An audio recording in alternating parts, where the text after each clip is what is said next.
साथियों नमस्कार। ओपिनियन अड्डा की ओर से आप सब अड्डाबाजों को रामनवमी पर्व की शुभकामनाएं। मर्यादा पुरुषोत्तम श्री राम की कृपा से आपका ये जो हिंदू नववर्ष है, ये साल खुशियों से भरा हो। आप खूब उन्नति करें और आपको जो जो आपके प्रयास हैं वो सफल हों। साथियों, आज के इस अड्डा में कुछ पिछले 2 दिनों में कुछ ऐसी मजेदार खबरें हुई हैं जिन पर आज बात करना हम चाहेंगे इस अड्डा में। सबसे पहले बात करते हैं कि क्या पाकिस्तान दलाल यानी ब्रोकर है।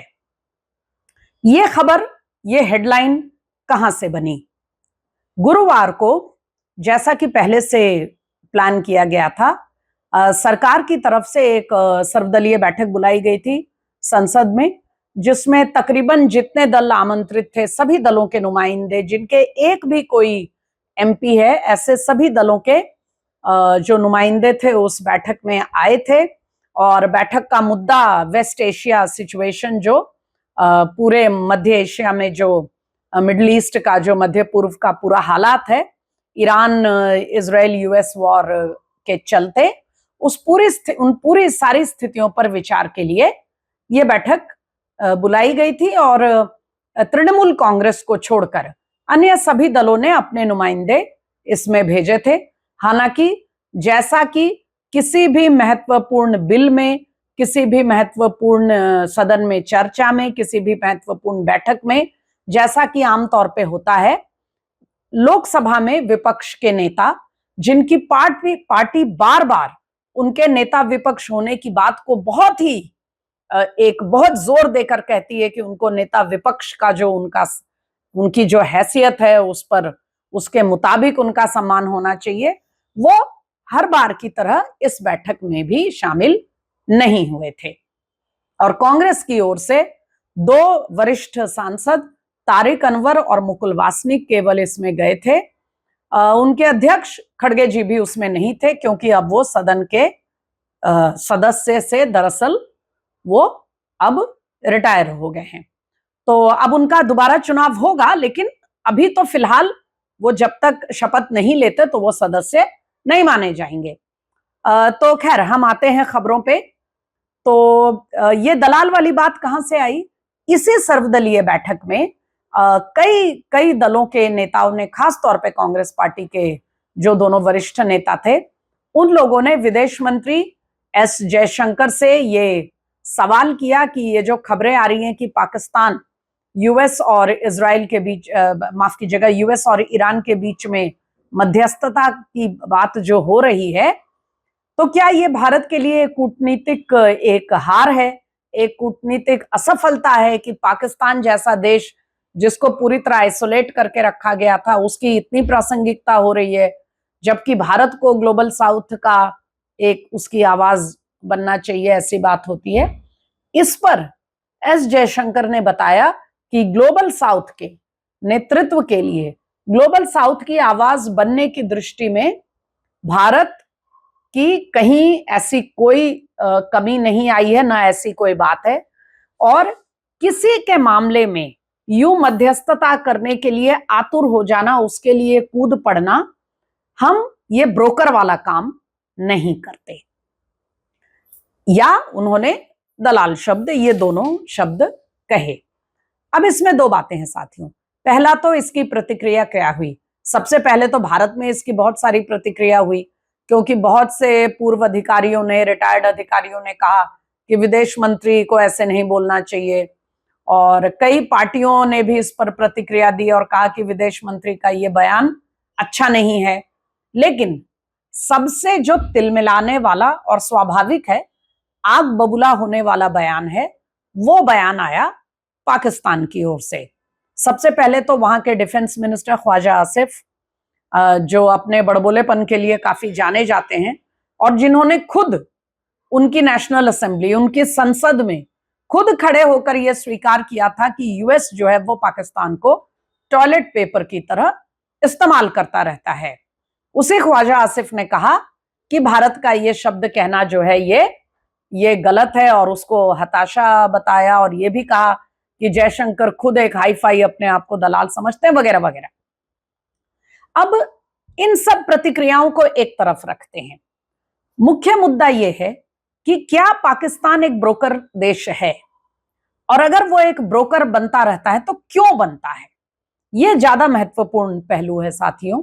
हाँ, पाकिस्तान एक दलाल देश है, एक ब्रोकर कंट्री है, क्योंकि कहीं भी दुनिया में कुछ भी होता है तो पाकिस्तान कूद करके या तो उसमें बयानबाजी करता है। चलिए, बयानबाजी तो फिर भी ठीक है, जियोपॉलिटिक्स में बयानबाजी तो समझी जा सकती है, लेकिन वो तुरंत कहीं ना कहीं उसमें जरूरत हो अथवा ना हो, वो अपनी प्रासंगिकता उसमें बनाने की कोशिश करता है। क्यों? क्योंकि Pakistan is the epicentre of terrorism.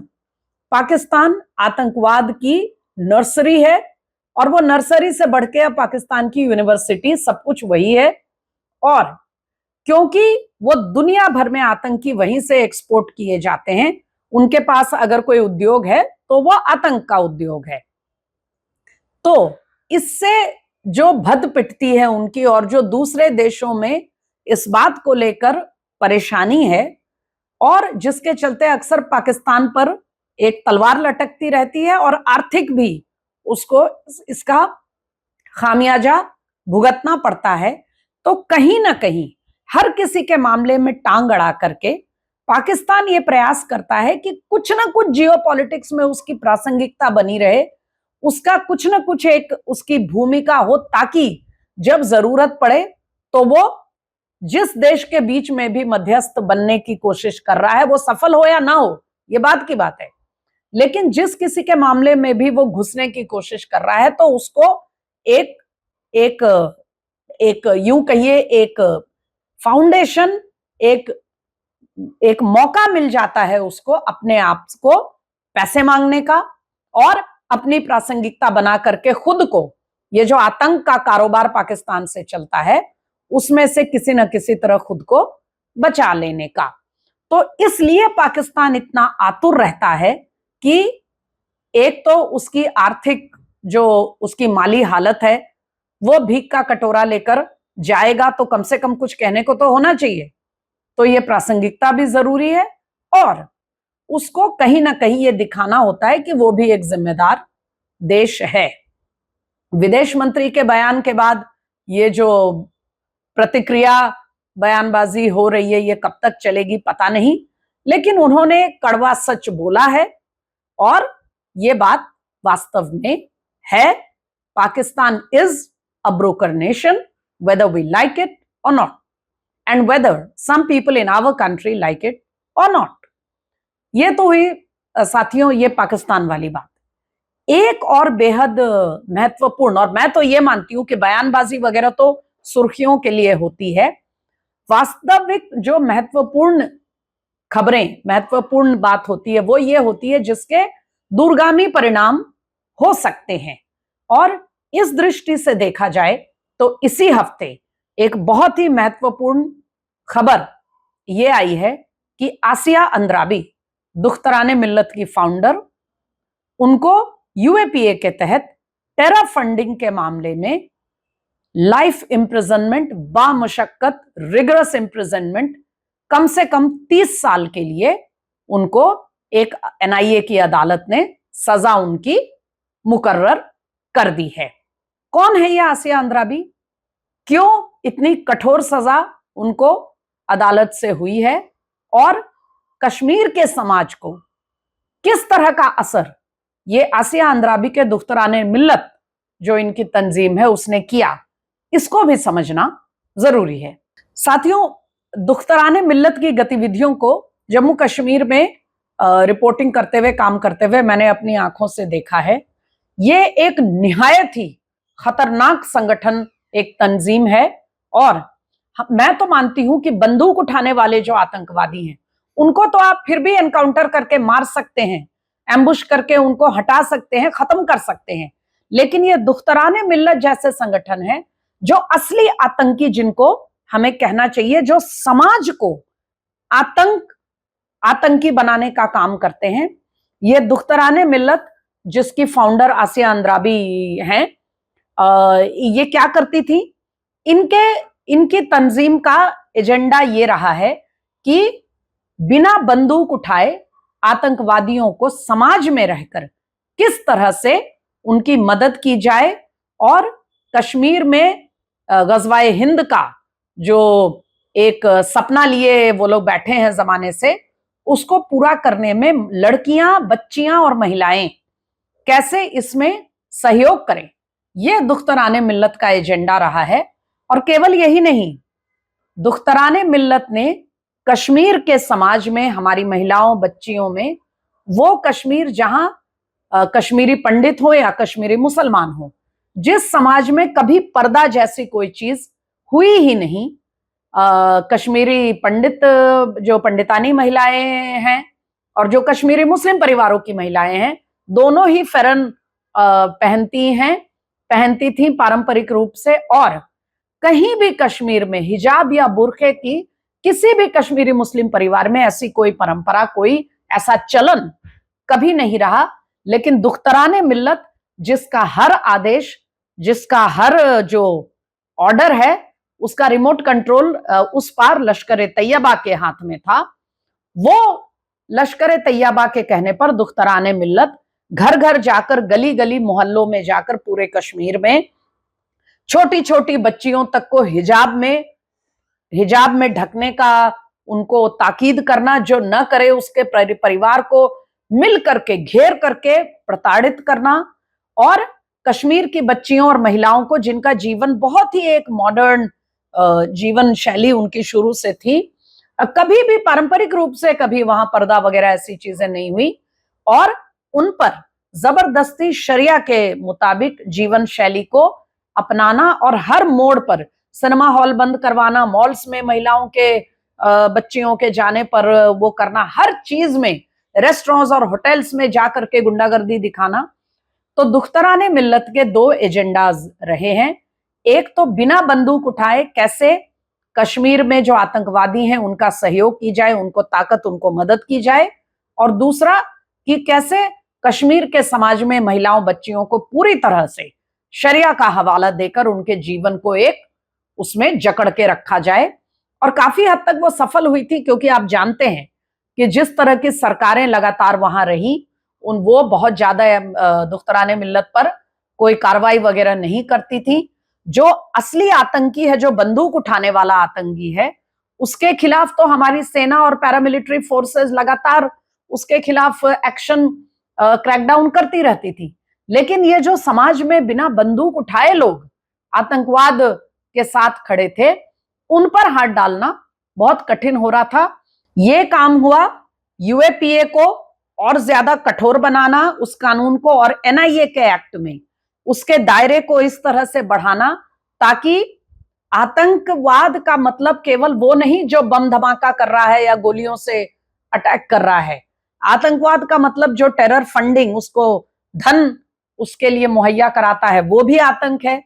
जो उसको पनाह देता है, जो उसको सपोर्ट देता है, खाना पानी मदद करता है, उसको रास्ता दिखाता है, उसको किसी भी रूप में उसके साथ जुड़ा हुआ है, वो भी आतंक के दायरे में आएगा और उसके साथ वैसी ही कार्रवाई होगी जैसे आतंकवादी के साथ होती है। और साथियों, इसी के बाद टेरर फंडिंग को लेकर एनआईए ने जबरदस्त अभियान चलाया, और जिसका नतीजा है कि आज दुख्तराने मिल्लत की फाउंडर, वो महिला जिसने हमेशा नफरत फैलाया, हमेशा छोटी छोटी बच्चियों में भी नफरत का जहर बोने की कोशिश की, वो महिला आसिया अंद्राबी, उनकी दो और साथी सोफी फहमीदा और नसरीन, इनको भी लाइफ टर्म अवार्ड किया गया है।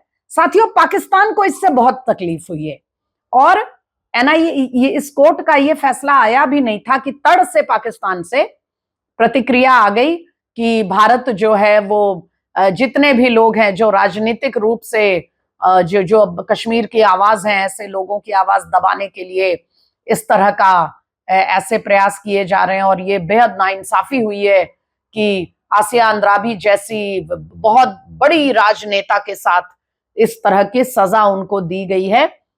खैर साथियों, पाकिस्तान ऐसा करता रहता है ताकि वो कश्मीर को लेकर दुनिया भर में एक माहौल बनाने की कोशिश करे। 75 साल से तो कुछ हुआ नहीं, अब आगे भी देख लेते हैं। तो ये हुई बात। लेकिन अगर दुख्तराने मिल्लत की फाउंडर, उसको आजीवन कारावास हो रहा है, कठोर कारावास, अगर इस तरह से केवल आतंकवादी ही नहीं, आतंकवाद की सहायता, आतंकवाद की मदद करने वालों पर भी कार्रवाई कर रही है, तो उन लोगों का क्या, जो इंटेलेक्चुअल बनके, जो बहुत बड़े विचारक बनके और बिल्कुल बुद्धिजीवी वर्ग अपने आप को कहकर, और बहुत ही एक महीन, एक सटल तरीके से ऐसे ही आतंकवादियों को हमेशा एक इंटेलेक्चुअल कवर फायर, एक सपोर्ट उनके लिए तैयार करते रहे, उनके पक्ष में एक यूं कहिए कि एक वैचारिक माहौल बनाते रहे। इसका अभी अभी एक बहुत ही बढ़िया उदाहरण आया है, और वो उदाहरण है जानी मानी लेखिका शोभा डे का। आप सब जानते हैं साथियों कि धुरंधर 2 द रिवेंज जो है वो जबरदस्त सफल हो रही है फिल्म। सारे रिकॉर्ड उसने तोड़ रखे हैं। हफ्ता पूरा होने के पहले ही 1000 करोड़ तक के आसपास वो उसकी अर्निंग हो गई थी। उसी से संबंधित एक कार्यक्रम में अर्जुन रामपाल, जिन्होंने धुरंधर में मेजर इकबाल की भूमिका निभाई है, अर्जुन रामपाल एक कार्यक्रम में गए थे जहां उन्हें सम्मानित किया गया, और वहां अर्जुन ने ये बात कही ऑडियंस के सामने कि सबसे पहले तो मैंने जो फिल्म में हिंदुस्तान और भारत के लोगों पर जो गाली वाली जो भद्दी बातें मुझे कहनी पड़ी, मैं उसके लिए माफी मांगना चाहता हूं, क्योंकि मुझे वो भूमिका ऐसी दी गई थी जिसमें मुझे ऐसे डायलॉग बोलने थे, लेकिन मुझे अच्छा नहीं लगा। और फिर उन्होंने इसके साथ ही कहा भारत माता की जय। इतनी सी बात पर साथियों शोभा डे ने एक लंबा चौड़ा आर्टिकल लिख डाला कि क्यों अर्जुन रामपाल का भारत माता की जय कहना एक बहुत ही प्रॉब्लमैटिक, यानी एक बहुत ही समस्या खड़ी करने वाली बात है। क्यों भला?